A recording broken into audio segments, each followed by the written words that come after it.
The Second Book of Chronicles. Chapter 36. Then the people of the land took Jehoahaz the son of Josiah, and made him king in his father's place in Jerusalem. Jehoahaz was 23 years old when he began to reign, and he reigned 3 months in Jerusalem. The king of Egypt removed him from office at Jerusalem, and fined the land 100 talents of silver and a talent of gold. The king of Egypt made Eliakim his brother king over Judah and Jerusalem, and changed his name to Jehoiakim. Necho took Jehoahaz his brother, and carried him to Egypt.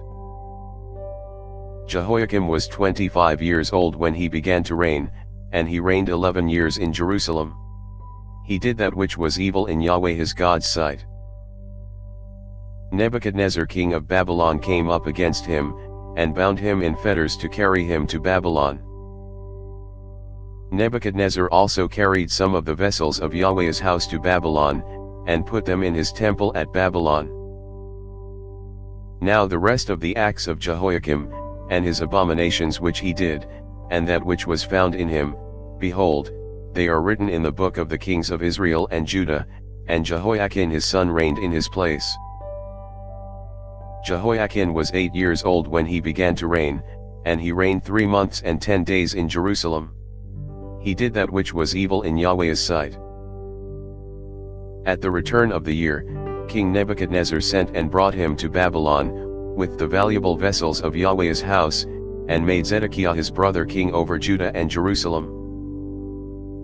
Zedekiah was 21 years old when he began to reign, and he reigned 11 years in Jerusalem. He did that which was evil in Yahweh his God's sight. He didn't humble himself before Jeremiah the prophet speaking from Yahweh's mouth. He also rebelled against King Nebuchadnezzar, who had made him swear by God, but he stiffened his neck, and hardened his heart against turning to Yahweh, the God of Israel. Moreover, all the chiefs of the priests, and the people, trespassed very greatly after all the abominations of the nations, and they polluted Yahweh's house which he had made holy in Jerusalem. Yahweh, the God of their fathers, sent to them by his messengers, rising up early and sending, because he had compassion on his people, and on his dwelling place. But they mocked the messengers of God, and despised his words, and scoffed at his prophets, until Yahweh's wrath arose against his people, until there was no remedy. Therefore he brought on them the king of the Chaldeans, who killed their young men with the sword in the house of their sanctuary, and had no compassion on young man or virgin, old man, or gray-headed. He gave them all into his hand. All the vessels of God's house, great and small, and the treasures of Yahweh's house, and the treasures of the king, and of his princes, all these he brought to Babylon.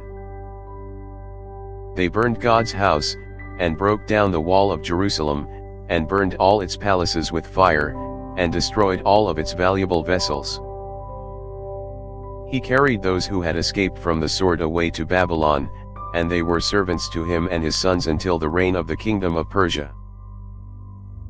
To fulfill Yahweh's word by Jeremiah's mouth, until the land had enjoyed its Sabbaths. As long as it lay desolate, it kept Sabbath, to fulfill 70 years. Now in the first year of Cyrus king of Persia, that Yahweh's word by the mouth of Jeremiah might be accomplished, Yahweh stirred up the spirit of Cyrus king of Persia, so that he made a proclamation throughout all his kingdom, and put it also in writing, saying, Cyrus king of Persia says, Yahweh, the God of heaven, has given all the kingdoms of the earth to me, and he has commanded me to build him a house in Jerusalem, which is in Judah.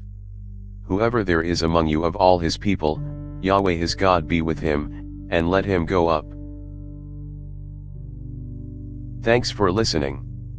If you liked our video, give us a thumbs up and subscribe, it really helps.